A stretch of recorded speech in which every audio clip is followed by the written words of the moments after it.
What's up everyone, I'm CallumOnToast, and in today's video I'm going to be showcasing part 1 of 3 Great League Battle of Spice videos that I'll be uploading this week, featuring some of the craziest teams that I've ever seen in the Go Battle League. And in this video I'll be showcasing 15 unique teams, and in parts 2 and 3 there might be even slightly more than that, but there are a few people that haven't yet given me access to view and download their battles, so obviously I can't showcase them. So if you're watching this video and you have submitted in the Open Great League, and especially if you don't see your battle in this video, please double check your emails to see if I've requested access, because I do want to make parts 2 and 3 as soon as possible.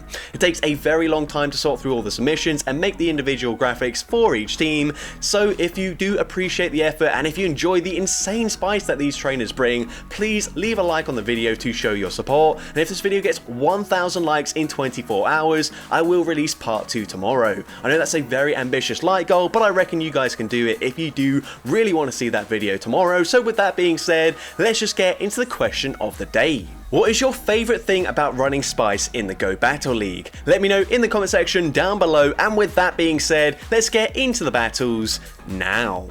Alright, so kicking things off with a crazy triple level 50 triple bubble theme team with Crabrawler leading into Ferrothorn, of course. With 2 water types in the back, this is definitely where we want to see it, of course. We are still running bubble though, so not ideal, but going straight for the brick break. Gonna drop their defense, and that means that the next brick break will be dealing more damage if they choose to stay in with the Ferrothorn, and we are just barely able to make it to another brick break before they get the full bullet seed farm down. Brick break is going to grab a shield from the opponent. Now, not ideal for us, but we are going to take neutral damage from grass with both our water types in the back, so not the worst case scenario. They also throw straight away there, so probably wasn't going to be a thunder. The opponent's going to swap into Quagsire, and now we can come in with the Lombre. Now, we've got both shields remaining. We could live anything they could possibly throw, but we're going to play it safe, shield up the Stone Edge there, and now we can overfarm, going for a Grass Knot, of course, going to hit for double super effective damage. Grass Knot easily one-shots the Quagsire. They come back in with the Ferrothorn, and we can probably live anything they throw here. They go for the Power Whip.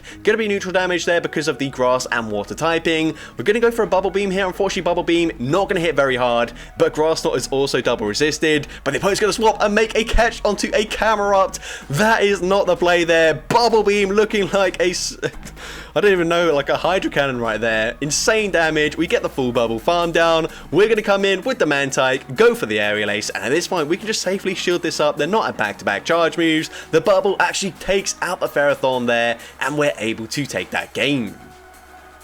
Into next game, I believe this is a shiny Pikachu Libre. I might be wrong here. It might just be the color that looks a bit weird, but we're going to go straight for a Thunder Punch. Thunder Punch, unfortunately, not going to do too much damage. You can see Pikachu Libre not got the highest stat product ever. Only gets into just barely into the 1000 CP range, but we're going to make a very nice catch there, catching a resisted Dark Pulse onto Galarian Moltres. And I do like that both the Moltres and the Oricorio have a similar sort of vibe in terms of the coloring there, which is very cool.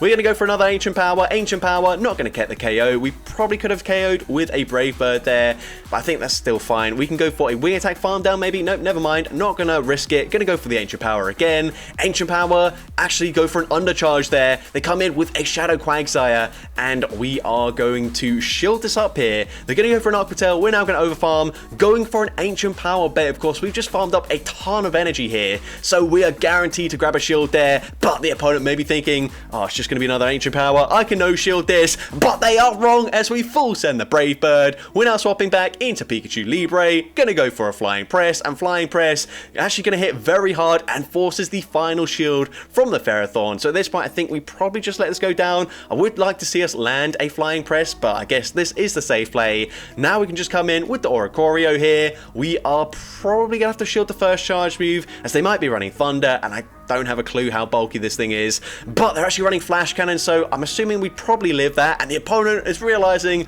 there's not a lot they can do anymore, so they just concede the match. Into next game, we've got a triple sort of dancing theme team here with 3 Pokemon that just can't stay still, are always on their feet, moving their hips around, doing some weird things. We're going for the close combat, dealing huge damage, and at this point we can come in with the Galarian Mr. Mime, and I think we just no-shield this. It does a lot of damage. They drop our attack. It doesn't matter though, as we do get the Confusion farm down, and let's see what the opponent wants to do here. Probably going to come back in with the Bastiodon. We're going for a triple Axel. Doesn't really matter what we throw here. It's just not going to do much damage. It is the close combat that will be taking out the Bastiodon if we are able to connect. But anyways, going to come back in with the Quack Revolt, and we are going to resist everything they can possibly throw, even if they're randomly running like Flash Cannon as a charge move. But we shield anyways because Quack Revolt is a very glassy Pokemon. We're coming in with the Galarian Mr. Rhyme here, and we are going to call that they are not going for the Shadow Ball, but we end up going down to the Shadow Claws anyways before we make it to a charge move. At this point, go for Liquidation. Liquidation is not going to debuff their defense, but it doesn't really matter. We can just shield this up, go for the Wing Attack, farm down, and all we have to do now is farm to back-to-back close combat. So we're actually just short, but they're not at a charge move, and close combat is going to be no shielded. It one-shots the Bastiodon, and we're able to take that game. Into the next game, we've got a shiny Doug trio with the top hat. Very nice. We are going to farm to a Stone Edge. We're actually going to bait with a Mud Bomb. Typically, a lot of Charmers going to shield in the lead, but this one actually calls the bait there. Either that or they just don't know about the Stone Edge coverage. We do make it to a Stone Edge anyways, but at this point, even a Mud Bomb would KO, so it doesn't really matter too much about what we throw there. But we grab a shield. We're going to come in with a Shadow Blossom, and I believe we're running Magical Leaf here, and so we might be able to go for a full fast move farm down. We get the farm down, which is actually really nice. And the opponent's going to come in with a Licky Tongue. We are going to go for the back-to-back Leaf Blades here. Leaf Blade, one of the best charge moves in the game in terms of the damage per energy, and because it is also a very low energy charge move, 35, which is the cheapest you can get. We are going to see the opponent's going to throw a charge move here. We might actually live this, and Body Slam doesn't KO. We're going to swap into our shiny Absol with the sunglasses, and we get a full Psycho Cut farm down. Now going straight for the Dark Pulse here. Dark Pulse does big damage to the Lantern, over 50% of their health, and we will make it to another Dark Pulse. This should be grabbing the final shield from the Lantern. At this point, I think the Blossom is still healthy enough to make it to another charge move, so I definitely agree with this. Let the Surf take us out. We come in with Blossom, and we do make it in time, and even if not, I think we could have just got the Magical Leaf farm down, but Leaf Blade KOs the Lantern, and we're able to take that game. Into the next game, we've got a triple middle stage evolution team with Prinplup in the lead. The opponent's going to Safe Swap into Sableye. We're going to bank a little bit of energy there, and then come in with our Dolive, and Dolive is pretty bulky. It's also a normal type, so we are double resisting the Shadow Claw damage. You can see Return actually doesn't do that much damage there. We tank it fairly well. Gonna go for a Seed Bomb, grabbing a shield from the Sableye. Honestly, I want to see us land an Earth Power up against that Bastiodon, though I'm not quite sure if that will happen here. So gonna shield up the Foul Play. Gonna go for the Seed Bomb straight away, so probably not gonna happen here, but Seed Bomb will get the KO. They're gonna come back in with the Bastiodon, and unfortunately we're not able to get there. That would have been really satisfying, but anyways, we can come in with the Prinplup. They're probably gonna swap out straight away, and they swap into a Razor Leaf Shadow Victory Belt. We come in with our Swadloon, and Swadloon also incredibly bulky. I think this might be a mistake here, throwing the charge, as we end up throwing on CMP. They just go for a Leaf Blade, which is double resisted, and now we're wasting our energy here, which is a bit unfortunate. We go for a Silver Wind. We do go for a slight undercharge there, although we probably should have just hit no bubbles. They're going to come back in with the Bastiodon. I think we kind of need a shield here as we go for the Energy Ball, and Energy Ball doesn't get shielded, and now this is a little bit awkward here, but we are running Icy Wind on the Prinplup. We're of course going to shield the first move and probably bait with an Icy Wind before they make it to the next charge move, so going to throw just before they make it to Stone Edge number 2, and Icy Wind is going to grab the shield there, and now we should be able to reasonably comfortably live a Stone Edge at this point. Stone Edge, yeah, doesn't do much damage now, and we can just fully commit to a Hydro Pump, and of course there's going to be massive overkill, but from this range, Hydro Pump will be taking out the Bastiodon, and we're able to take that game. So going into next battle, we see Cryogonal into Serperior. So this is a pretty good lead matchup for us. And actually, all three Pokemon are going to have decent matchups up against the Serperior. We're going to shield the first move as the opponent does full send the Frenzy Plant. And then they swap into a Azumarill. And we're going straight for the Solar Beam here. Does the opponent respect the damage? They don't, and it does huge damage there, but unfortunately not really into range where we can go for a resisted Ice Shard farm down. So instead we are going to come in with the Haunter, actually tank a resisted Play Rough there. It's not often you see Haunter tanking a charge move, but the opponent for some reason goes for Play Rough, maybe thinking we were going to shield anyways and wanted to bait there. But now we can come in with our level 50, actually I think it might be even a level 51 Best Buddy boosted Dino, shielding up the Fire Punch, which is a bit unfortunate there, but that's okay. We can go go for a body slam. As the opponent comes back in with the superior, we're now going to swap back into cryogonal, basically just force the opponent to go for the frenzy plant straight away, but they actually go for aerial ace there, which is not the play. They will have to throw another charge move, but that puts them into farm down range for the dino, and we should come out of this matchup with very close to a crunch already loaded. They come back in with the hypno, we are firing off the crunch. Crunch is going to do big damage, it also drops their defense, we get the Dragon Breath farm down, and we're able to take that game. Into next game, we've got a triple Shadow Kanto legendary team. Unfortunate for Articuno to just miss out on the squad, but we're running Shadow Mewtwo in the lead. Not a very good lead leading into Umbreon. And unless we're running Focus Fast, yeah, we're just not going to be able to do anything there at all. We're going to swap into Shadow Zapdos. We tank the first move there, and the opponent's actually going to shield their Umbreon. Not usual for Umbreon users to shield, especially in the lead there, but we're going to go for another Drill Peck, and Drill Peck is going to do some decent damage, not too much, but they're actually going to double shield their lead Pokemon. This is very frustrating because we're so low now that they can just, well, tank the move about and then just go for a full farm down, but we're not going to let that happen. Instead, swapping into our Shadow Moltres, and the opponent's going to come in with a Skarmory. Now, unfortunately, they are running the Air Slash variant, so we're not resisting it, but it doesn't matter. We take out the Skarmory with the one shot, and we also grab a screenshot, and as well they come in with Meganium, so once again full sending the overheat, and overheat once again gets the one shot, and we get the screenshot. Once again, most important thing about battling in the Go Battle League, make sure you screenshot when you land those nukes. They're going to go for a foul play here, and actually this is still a little bit tricky. We come in with the Shadow Mewtwo, and they do outpace us to the foul play. Foul play gonna one shot us, but Shadow Zapdos has just about enough HP remaining to get the Thundershock farm down, and we're able to take that game. Into next game, we've got a full team of Pokemon running 4 arms here. We swap into our Shadow Machamp, and you can see in the graphic, it looks like Machamp's about to punch us through the screen, but we go for the Rock Slide, gonna deal some big damage here, and at this point, probably just gonna, oh, never mind, I was gonna say, probably gonna no shield, but what do I know? We're now gonna go for a Cross Chop, and the opponent falls for the CMP tie again. Perfect for us as we grab a shield from the opponent, and we put them into range where we can farm down with, well, if we're running Fury Cutter, then probably not our Barbaracle, but we are going to come in with it anyways. Gonna go for the aggressive farm down. It doesn't look like we're getting there, so we actually swap Snipe with the Shadow Claw Cofagrigus, and they've got Sableye in the back. So again, our alignment isn't great here, but we're gonna go for a bait with the Dark Pulse. All that's gonna do is basically not allow them to overfarm quite as much as if we full sent a Shadow Ball there. We're actually going to shield this, and we are going to unfortunately lose CMP up against the Sableye. Yeah, I didn't really think we were going to play it like that, but we can now come in with Barbaracle. They come back in with the Whiscash, and they make it to a Mud Bomb, or at least I assume they're going to go for a Mud Bomb here. Yep, Mud Bomb does big damage, but speaking of big damage, we're going to go for a Grass Knot Hidden Tech for the Barbaracle, one-shotting the Whiscash, hitting for double super effective damage, and even up against a Sableye non-stab in a neutral matchup, it takes out the Sableye, and we're able to take that game. Into next game, we've got a pretty sleepy team here, or the Dream Team as this trainer called it in their submission. We're going to stay in with Kamala here as we are running the Rollout Fast move, which, I mean, it's not hitting particularly hard here.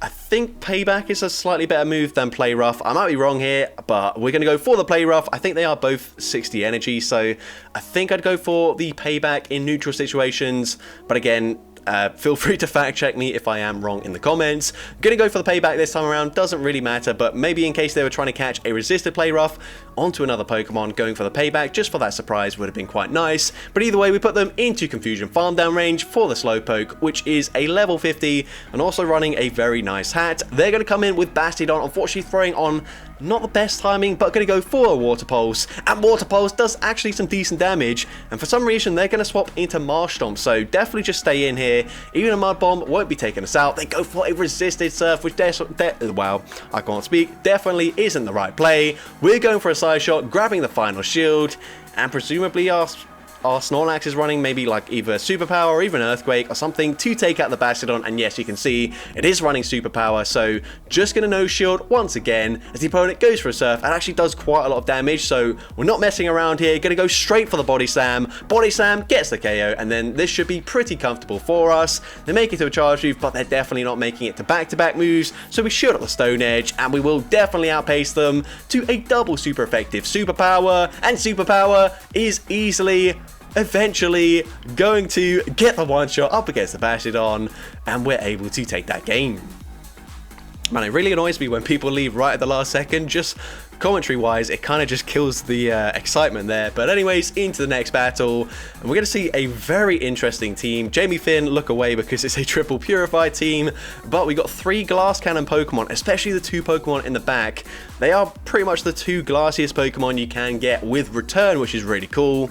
I mean, you can still have like Return Abra and Return Ghastly, which are going to be slightly more attack weighted, but pretty much there. And we are going to go for a full Waterfall Farm Down. They come in with the Auroras, but we're going to tank a resisted Weather Ball there, go for the Poison Fang. Unfortunately, Poison Fang also going to be resisted, but the opponent also going to no shield there, and we get the Waterfall Farm Down, and they've got a Azumarill in the back, so this is going to be a little bit tricky for us, but we are going to come in with the Purified Kadabra here. Hopefully we can land a return in this battle. We are going to see the opponent is going to throw a charge move here. We are going to shield the first move. Play rough, definitely going to take us out. Kadabra incredibly glassy.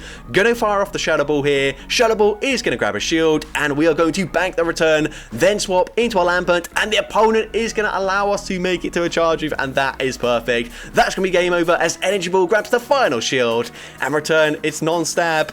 It doesn't do that much damage for most Pokemon, but with a Kadabra, it one-shots the Azumarill, and we're able to take that game.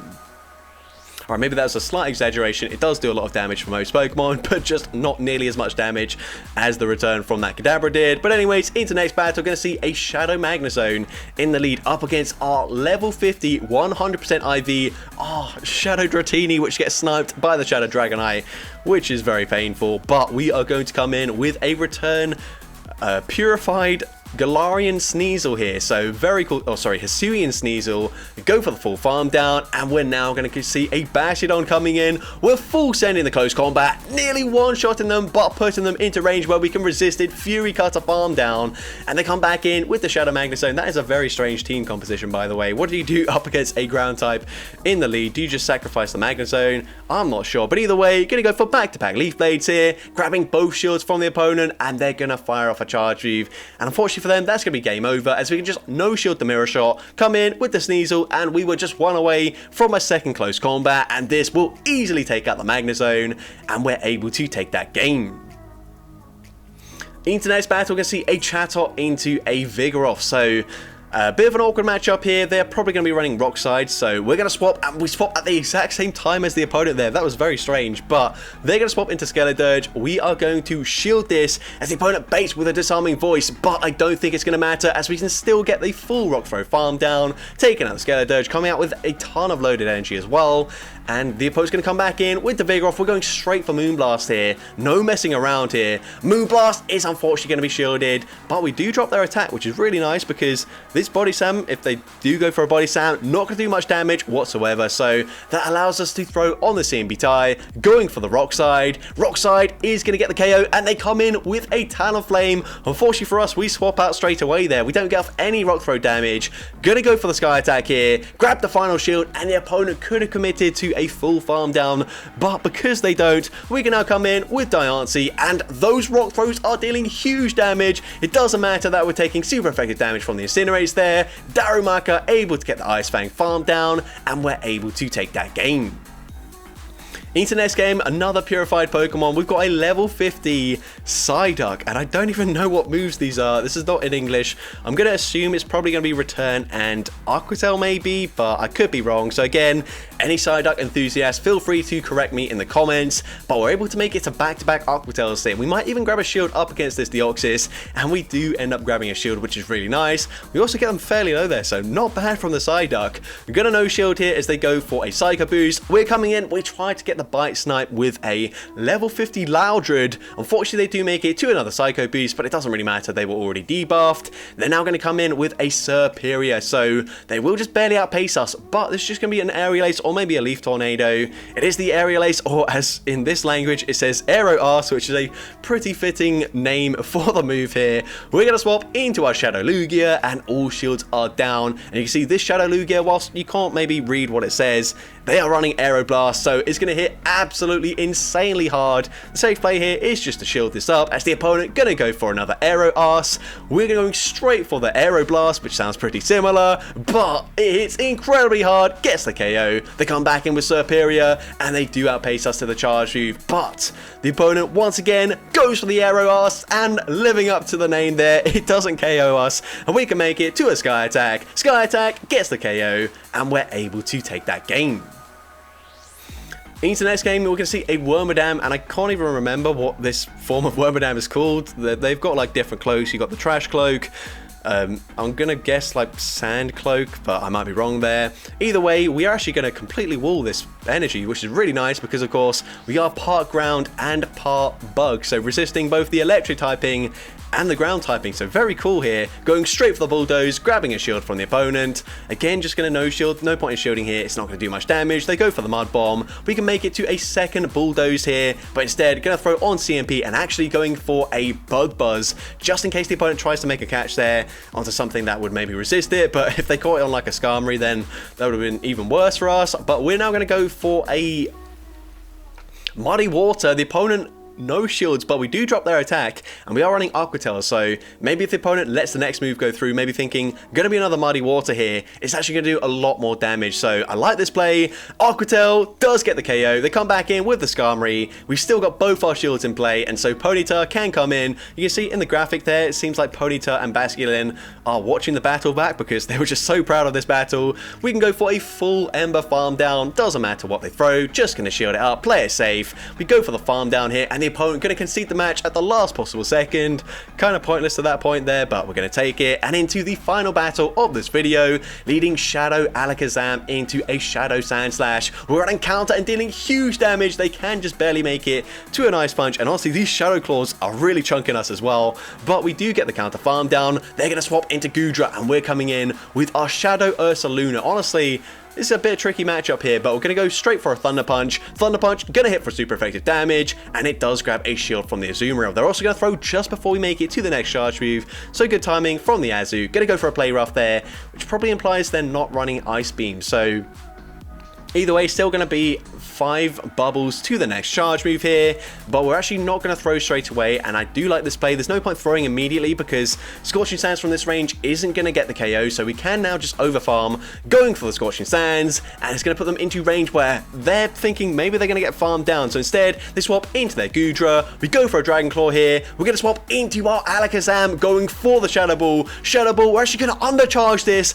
giving ourselves slightly more farm for our Flygon, but they make it to a last second charge move, but it's going to be a triple resisted Thunder Punch. What on earth was that? Maybe they're not running Aqua Tail, I don't know, but that allows us to make it to a Scorching Sands, taking out the Azumarill, and we're able to take that game. So that's going to be it for today's video. If you did enjoy it, please make sure you leave a like, leave a comment letting me know, and as well, don't forget to respond to the question of the day if you haven't done so already, and if you want to see more content like this in the future, make sure you hit that subscribe button and turn on post notifications. That way you'll be notified whenever I upload a new video. And if you want to take your support even further, you can now become a channel member with perks including early access to new videos, shoutouts at the end of each video, custom loyalty badges, and custom emojis to use in the comments. I want to say a massive thank you to everyone that has already become a channel member. Your support is greatly appreciated, and with that being said, thank you all so much for watching today's video, and I hope you have a great rest of your day.